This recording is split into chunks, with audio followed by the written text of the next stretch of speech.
Peraí, não fala nada. Tô morto, tá? Tô com as coisas dele.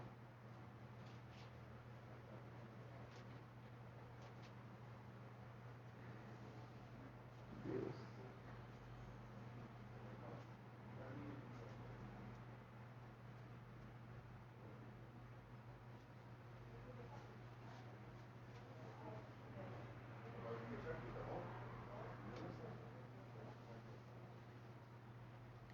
Olá, boa noite, paz seja com todos. Mais uma vez nos reunimos para a nossa live de quinta-feira e é sempre um grande prazer poder ter vocês participando comigo. O propósito nosso, eu sempre falo, né, não é outro a não ser interagir com vocês, para que vocês possam estar conosco em comunhão, estar conosco buscando um pouco de entendimento. E é lógico que eu não vou ter explicação para tudo, não vou ter resposta para tudo. Mas aquilo que talvez você pergunte aí, muitas vezes acontece no particular, as pessoas mandam perguntas, eu as respondo e se eu não tiver uma resposta de pronto, de imediato, eu vou buscar, vou me inteirar e irei responder posteriormente. Mas uma coisa eu posso te garantir, senão vai ser enrolado.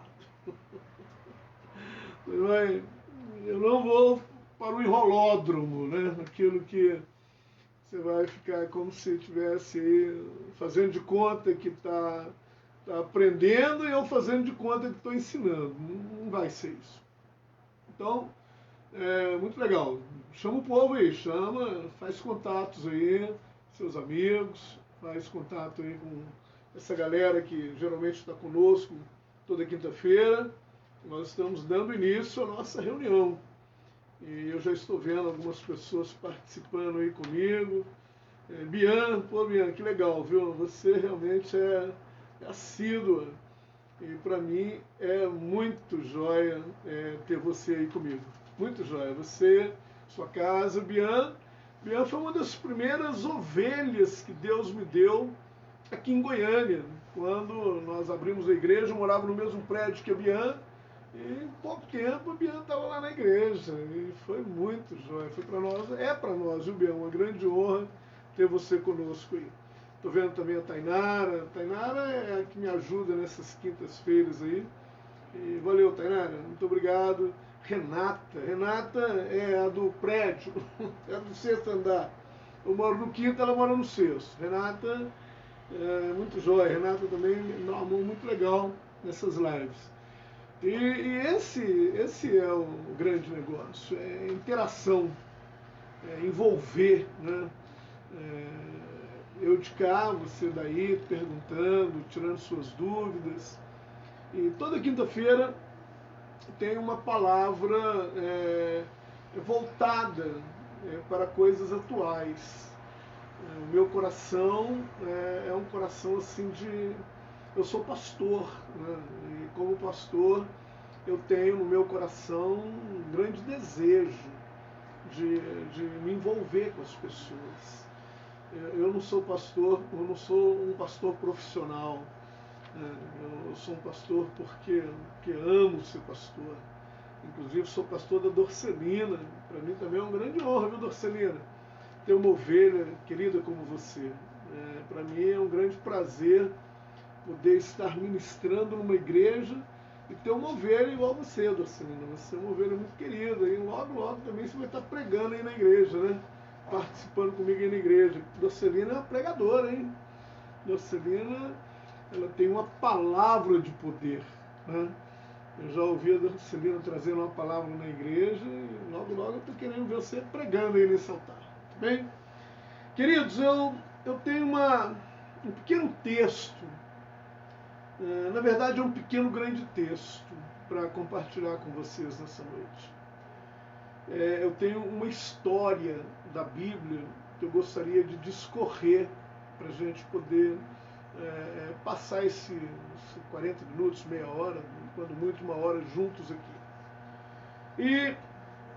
E agora à tarde, eu lendo, buscando inspiração de Deus, para poder estar ministrando hoje à noite, veio um texto, eu me lembrei de um texto que sempre me falou coisas novas. Deus sempre usou esse texto em momentos oportunos para falar comigo. E hoje à noite eu gostaria então de passar um pouco dessa mensagem. É um texto longo, porém uma pequena história. Ele é longo porque ele fala muito, ele explica muito, ele se explica, né? Mas assim, ele traz ele tem uma revelação muito jóia, muito profunda, né? Esse texto ele está no Antigo Testamento,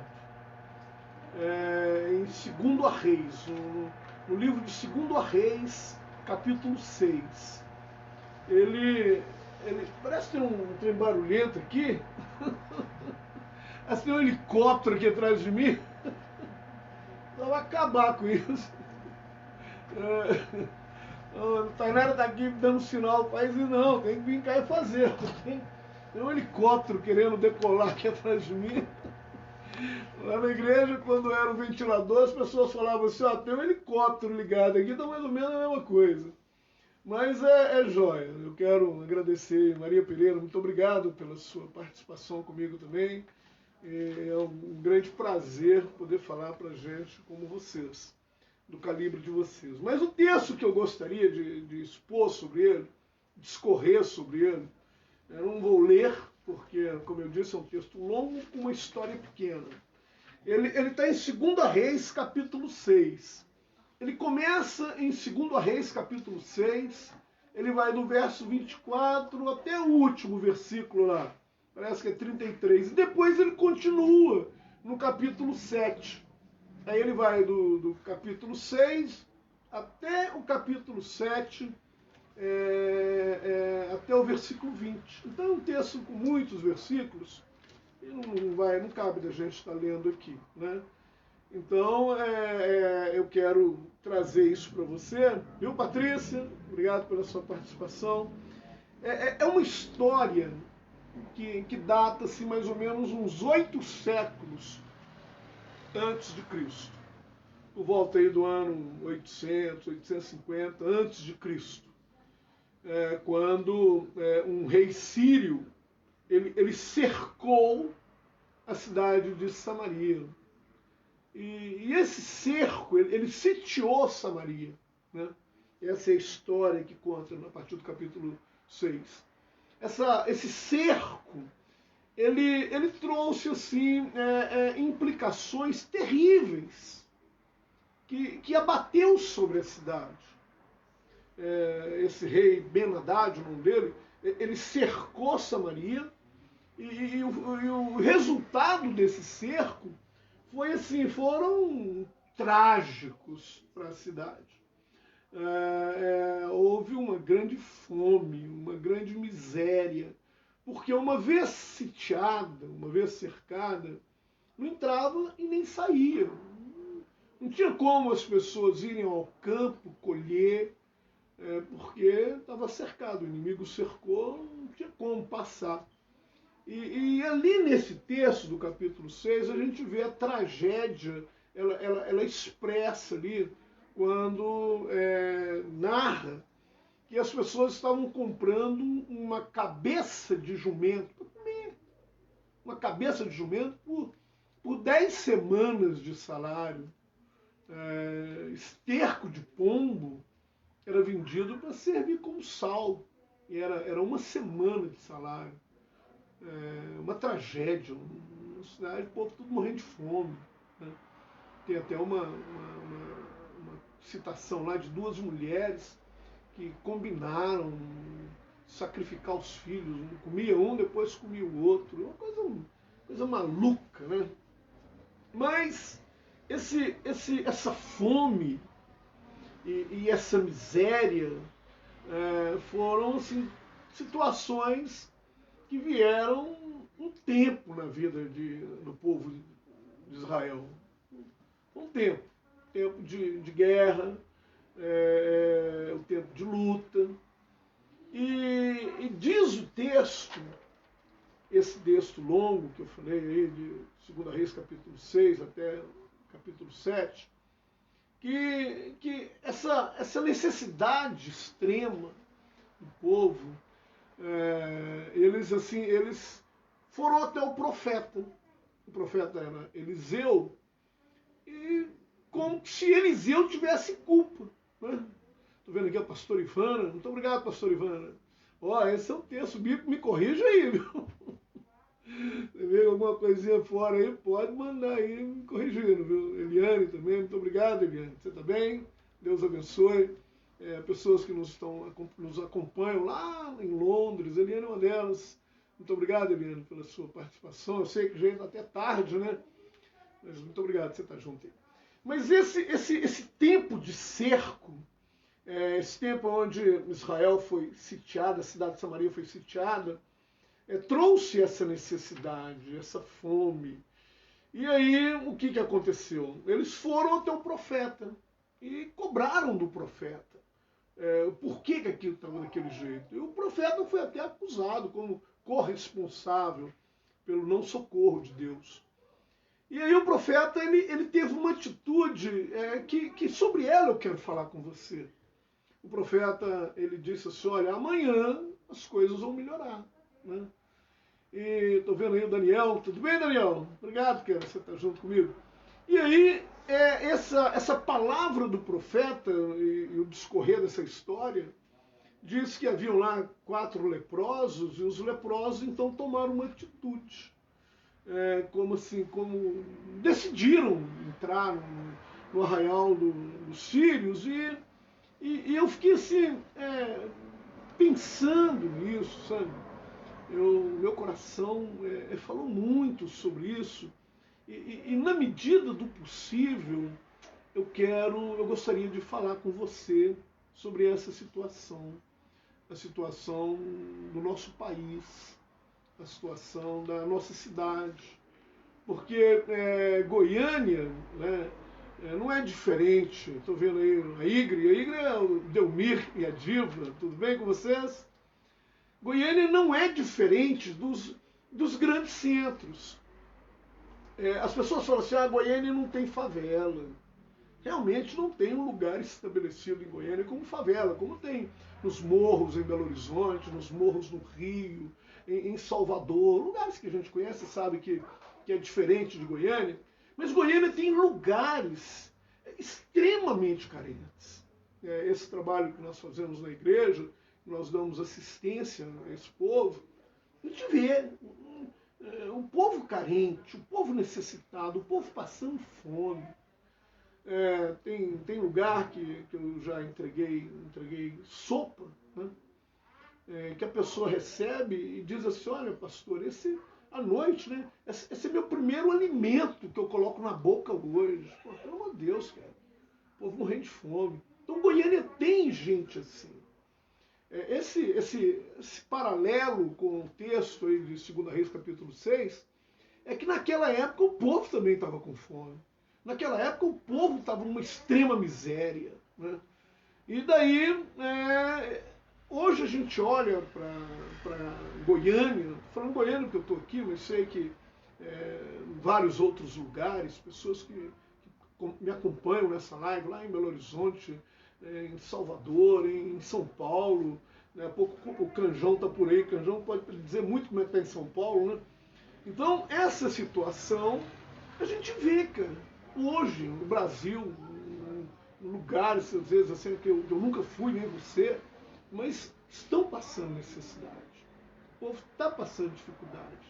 Essa luta que está aí sobre o povo, não é só de grandes centros. A gente está falando muito na televisão sobre morte do Covid, o povo está morrendo, o hospital está saturado. Porém, tem uma outra área que a televisão não está mostrando. Talvez porque não dê ibope. Né? É sobre a carência do povo, sobre a necessidade do povo. E baseado nesse texto de 2 Reis, eu gostaria de quem sabe, dar um destaque nessas atitudes aqui do profeta, dos leprosos, quem sabe, poder também ajudar você, talvez ajudar alguém. Talvez você esteja me assistindo aí, não esteja passando toda essa carência, toda essa necessidade, mas sabe de alguém que está, baseado nessa palavra, você, quem sabe, pode socorrer alguém.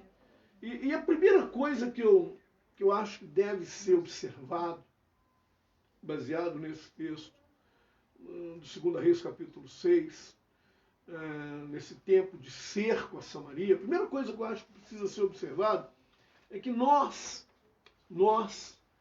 precisamos aprender a agir como Eliseu agiu, o profeta agiu.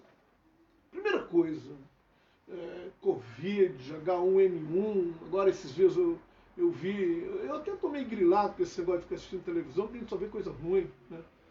Mas já aí um outro vírus, uma outra pneumonia, e aí a gente não vai passar essas coisas, né?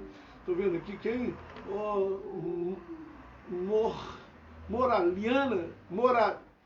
Não, é Ana Paula.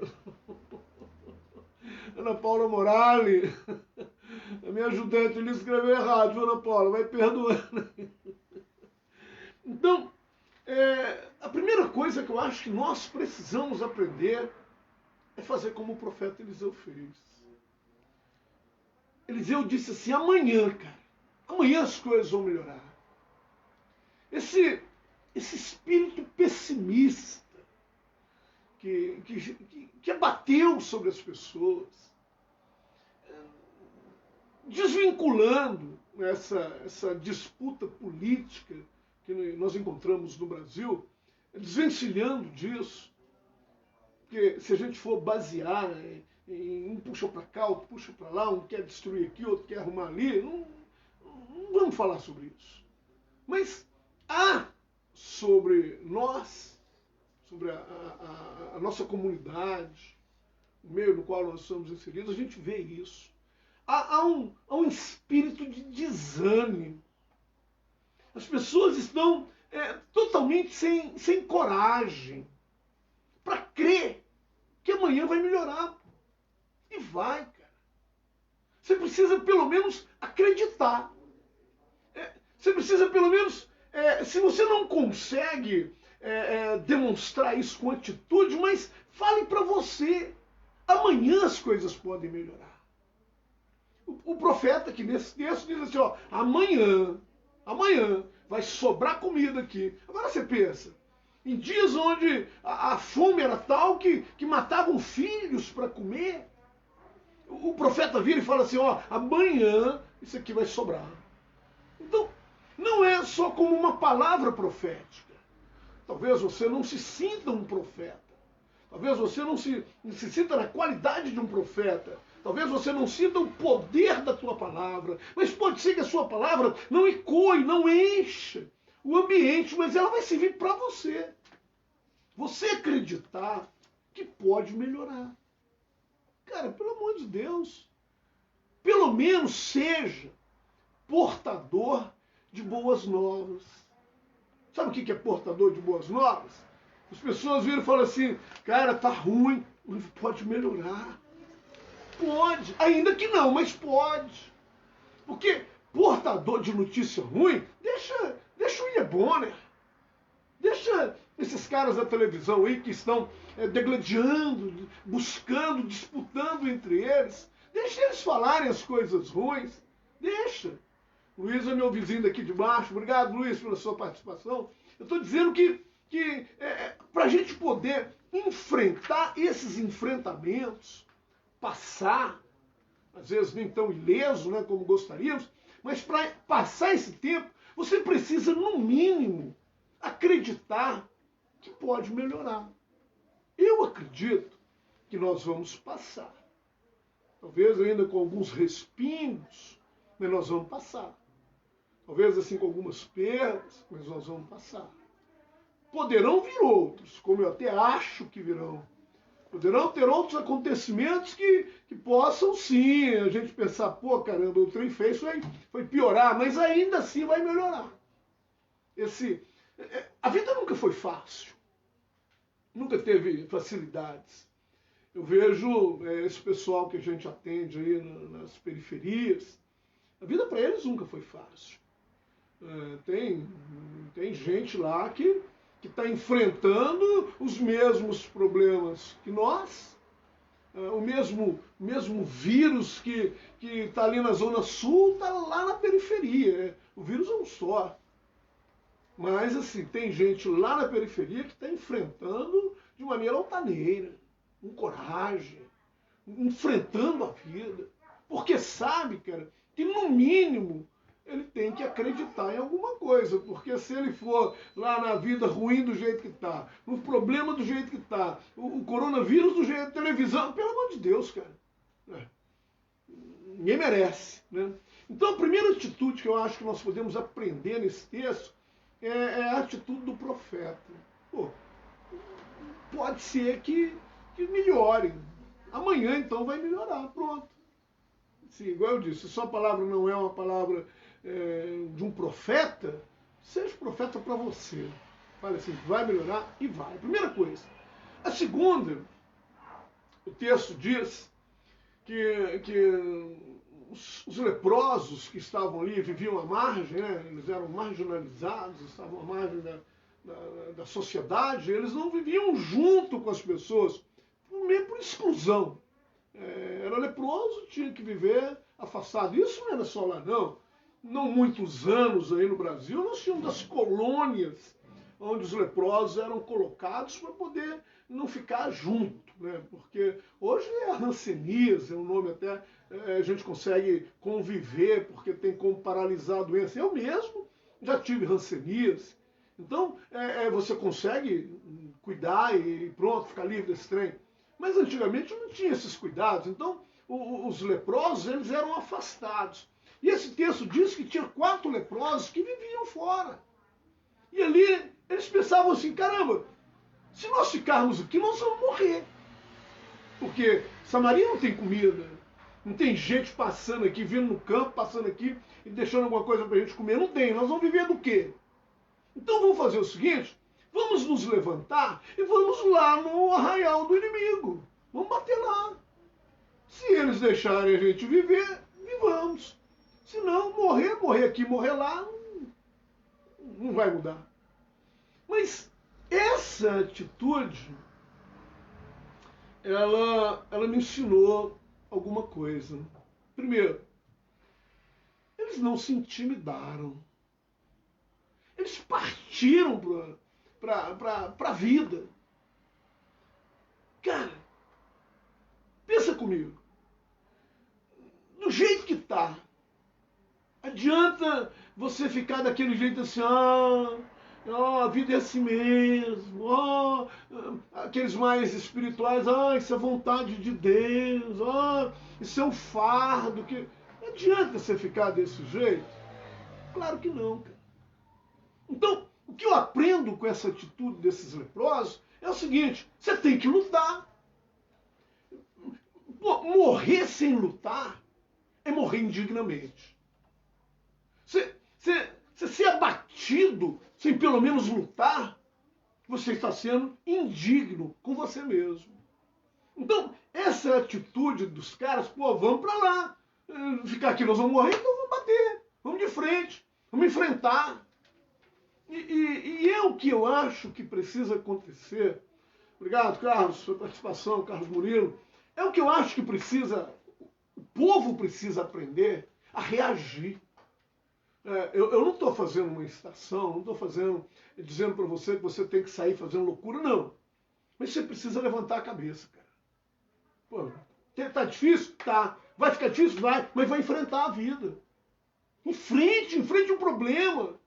E eu posso dizer isso para vocês, assim, que eu sei o que eu estou falando. Enfrentar essa hora não é fácil. Não é.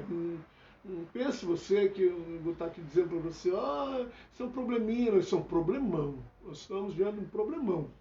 Mas ficar de braço cruzado não vai ajudar em nada. Você precisa levantar a cabeça e cuidar da vida. Cuidar de você, cuidar da sua casa, cuidar da sua família. E se você não consegue verbalizar palavras de disposição de ânimo, pelo menos tem atitude. Eu acho que é o que falta e tem faltado muito, muito, muito, muito, muito na vida de muita gente. Essa situação aqui dos leprosos, ela nos ensina algumas coisas. Tem muita gente fazendo de conta que o problema é na casa do vizinho, não é no seu.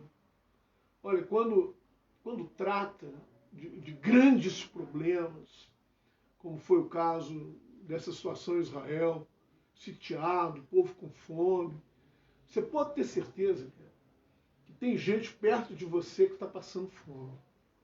Tem gente aí.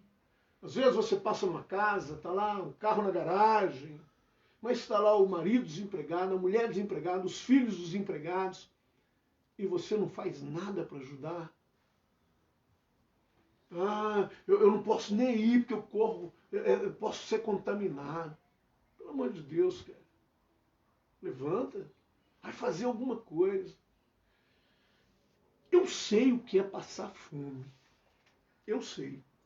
Sabe por quê? Eu era jovem, eu tinha meus 18 para 20 anos.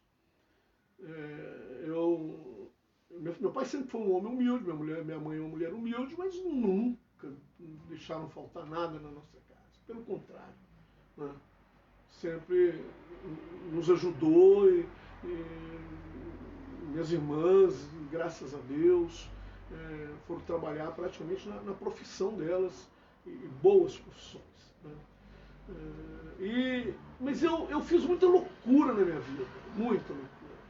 E quando eu separei do meu primeiro casamento, eu fui embora para o Mato Grosso. Eu estava em Belo Horizonte, fui embora para o Mato Grosso, Campo Grande.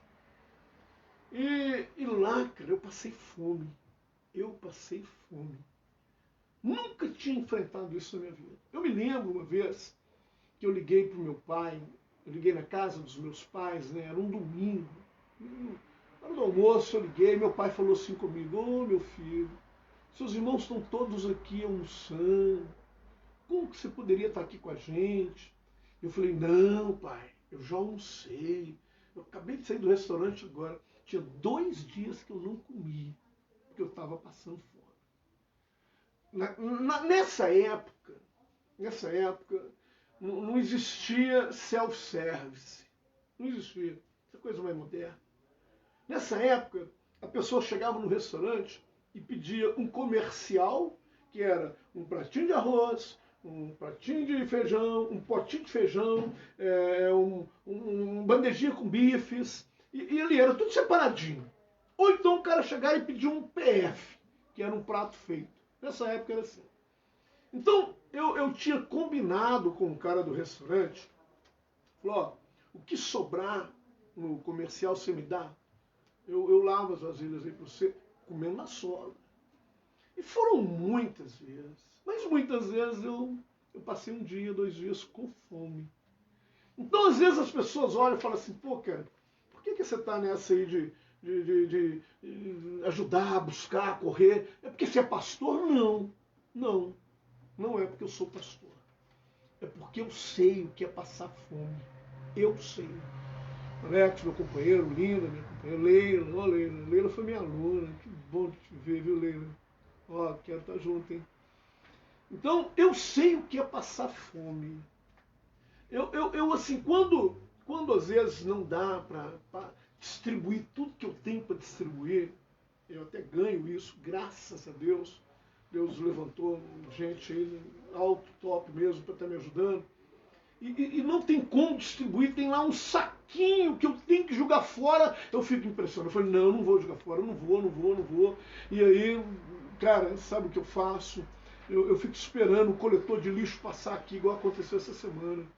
Eu falei: não jogo fora, eu não tenho coragem de jogar comida fora, porque eu sei o valor que é para quem está com fome.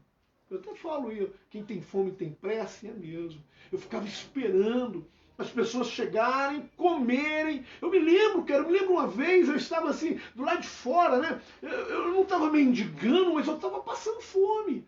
Aí chegou uma mulher com 2 crianças e pediu um comercial, né, que era o lance de pedir. E aí a mulher comendo, enquanto a mulher foi pagar lá, o menino pegou o pratinho de arroz e ficou jogando no chão. Eu falei, meu Deus, não faz isso não, menino. E eu olhando de lá, querendo mandar o menino parar para poder comer o que estava sobrando na mesa deles. Então, eu sei o que é passar fome. Eu vou em alguns lugares aqui, quando Deus me dá essa oportunidade, eu tenho feito isso todo dia. Todo dia. Hoje eu não fui, mas o meu genro e minha filha foram. Eu vejo essas pessoas com fome. Cara, pelo amor de Deus, pelo amor de Deus. Nós temos que reagir. Nós precisamos fazer alguma coisa. E nós só vamos fazer, caramba, igual talvez você pense assim, mas eu não posso fazer nada. Meu Deus, aqui eram 4 leprosos. O que mais, cara? Leprosos naquela época, o que mais? Eles se levantaram e fizeram. Eles se levantaram e fizeram muito. E houve ali um grande milagre, um grande mover de Deus, mas eles não sabiam o que eles iam encontrar pela frente. Eles entenderam assim, o cara pode nos matar, mas nós vamos enfrentar. Talvez você pense assim, mas eu sou tão... Minha vida está tão difícil. Tem gente com a vida mais difícil que a sua, que você pode ajudar. E não ajuda porque não quer. E não ajuda porque está se ausentando. Né? Se ausentando. Você se escondendo aí para dizer assim, não, deixa isso para essas instituições. Pelo amor de Deus, cara. Tem gente que talvez mora aí perto da sua casa, você tem necessidade, você não ajuda. Ou você escolhe aí um aqui. Não, pelo amor de Deus, não faz isso não. O povo está com fome. O povo está passando luta. O povo está com dificuldade. Nós não sabemos o que vai. Levanta, pô. Faz alguma coisa. Ajude alguém. Socorra alguém nesse tempo. O tempo está difícil. Samaria estava cercada. Ninguém entrava, ninguém saía. E aquela coisa, os leprosos ali na porta da cidade com fome, na entrada da cidade com fome. Eles pensaram assim, vamos lá. Levantaram e foram.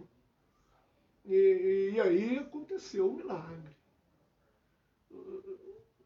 Sei. Sinceramente não sei o que é o seu impedimento. Não sei. Desses caras, eles eram leprosos. Mas foi gente que se dispôs. E o texto aí de 2 Reis capítulo 6, finalzinho do 6, início do 7, ainda diz algo assim legal, cara. Ela diz assim, que ao anoitecer, olha que hora improvável. Cara leproso, cheio de lepra no corpo. Olha que hora improvável, os caras, vamos lá. Se tem que ir, vamos nós. Se tem que fazer, alguém tem que fazer alguma coisa, vamos fazer.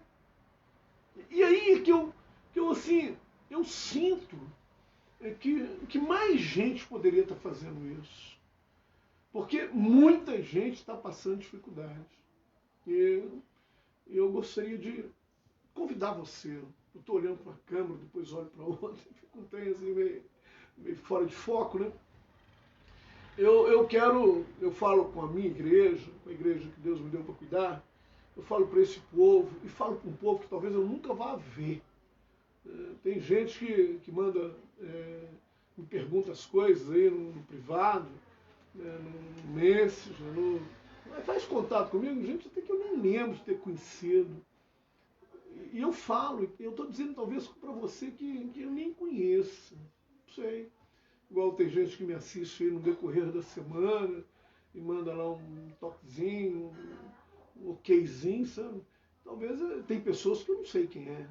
Então eu posso estar falando para você agora que está ao vivo, mas posso estar falando também para você que vai me ouvir amanhã, semana que vem, não importa. Inclusive essas mensagens, elas ficam no YouTube. E convide alguém para estar lá, inscreva-se lá. Toda semana tem uma mensagem nova lá. Vai lá, inscreve, divulgue. No Facebook tem muitas, meu YouTube tem muitas. Eu estava olhando hoje o doutor Marcos, da Amazônia, foi o doutor Nassar, colega meu lá de Belo Horizonte, eu perguntando para ele sobre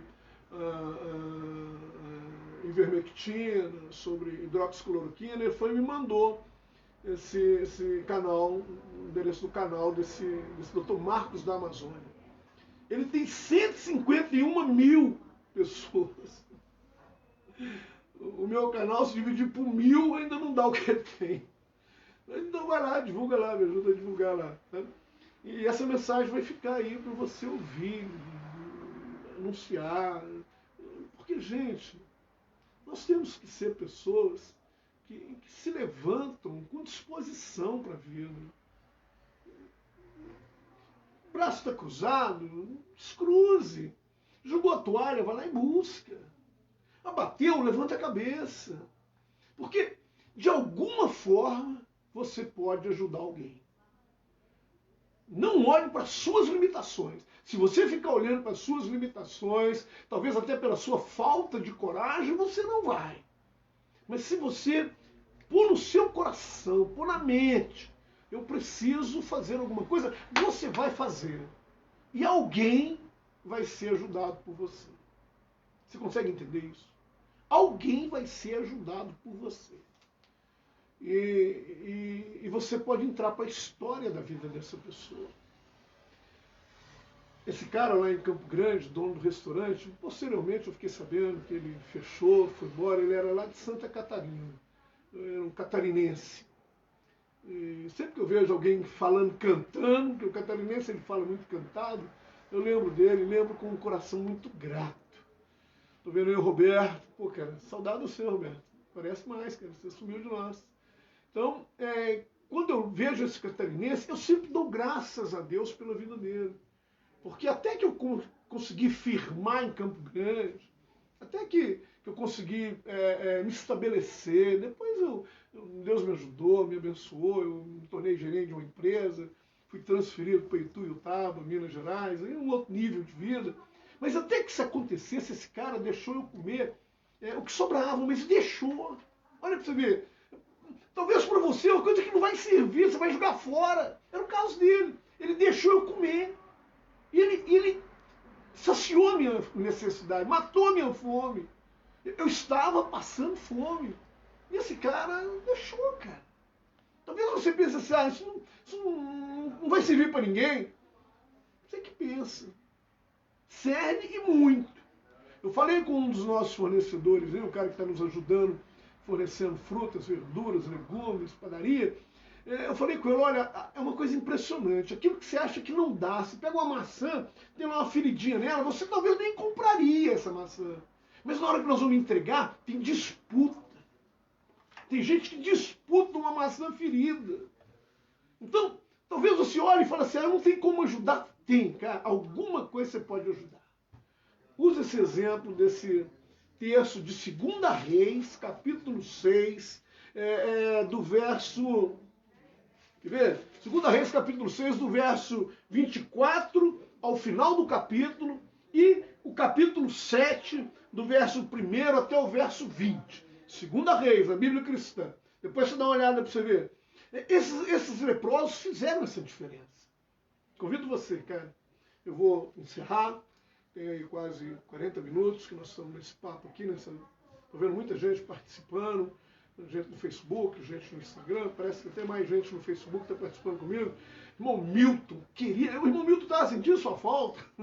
Irmão Milton, irmã Lineira, que coisa. Estou vendo aqui a Patrícia, Patrícia, PG. Deus honre sua empresa, Patrícia. Deus honre você, cara. Fica firme, levanta a cabeça. É o que eu estou falando aqui. Não sei se você entrou um pouco atrasado, depois você assiste o vídeo, você vai ver assim, seja daqueles que tem disposição. Eu te conheço, sei que você é assim. Deus vai te abençoar. Irmão Milton, um grande abraço, minha irmã Lenira, o meu amigo Júlio, irmão Júlio, Nívia, sua filha, filha do irmão Milton, claro. Um grande abraço a todos vocês. Eu quero orar com você. Você que chegou agora no finalzinho, vai ficar gravado aí no Facebook. vai ficar no Instagram e também lá no YouTube. Vai lá, me ajuda lá no YouTube. Põe o povo para inscrever lá, tá bem? Eu gostaria de orar, e eu quero orar agradecendo a Deus pela oportunidade que Ele está me dando de ajudar alguém. E Ele usa gente como você para me ajudar. Às vezes você não consegue, entre em contato comigo aí. Talvez você não tenha como socorrer. Aconteceu isso essa semana. Uma pessoa que eu não conheço me pediu um socorro. Eu fui lá e socorri. Dei dinheiro. Não tinha como enviar alimento daqui. Eu fui e fiz um depósito. E olha que as coisas não estão fáceis nem aí nem aqui. Não estão fáceis para ninguém. Eu fiz um depósito. E enquanto eu puder ajudar, eu vou ajudar. Vou. E é por isso que Deus tem me abençoado. É por isso que Deus tem abençoado minha família. Deus tem abençoado a minha casa. Vamos orar.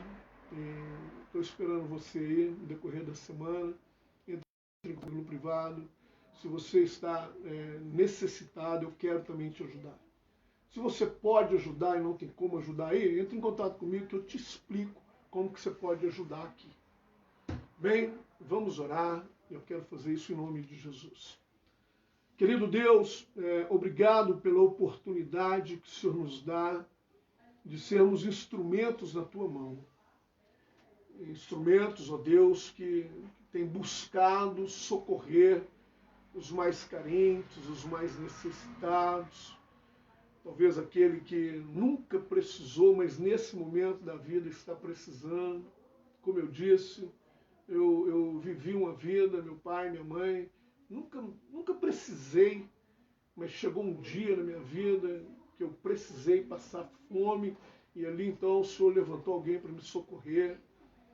Que Deus, o Senhor nos dê graça para ajudar essas pessoas. O Senhor nos dê capacidade.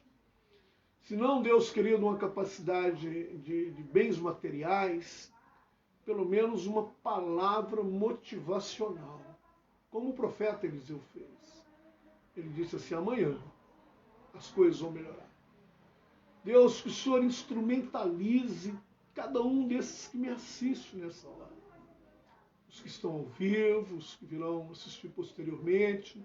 Que o Senhor nos ajude, Deus, a ser instrumento nas suas mãos, para abençoar. Deus, socorrer. Não só orando, rezando, bendizendo, não só, mas com ação. Nós aprendemos e temos sempre falado que oração é orar com ação. Que o Senhor, então, Deus querido, nos leve a fazer isso. Aqueles que participam comigo dessa live possam ter ação em favor dos necessitados. Ação em socorro àqueles que talvez nunca foram, mas hoje estão necessitados. Mas esse tempo passa. E que esses também poderão depois ajudar a outros, e outros aos outros, e mais outros, e assim, Deus, nós possamos fazer uma corrente. Sim, meu Deus, uma corrente de ajudar, uma corrente, Deus querido, de disposição, uma corrente, Deus querido, de coração que abençoa. Seja assim, meu Deus, na vida de todos que participam comigo. Eu os agradeço e os abençoo, meus irmãos, no nome de Jesus Cristo.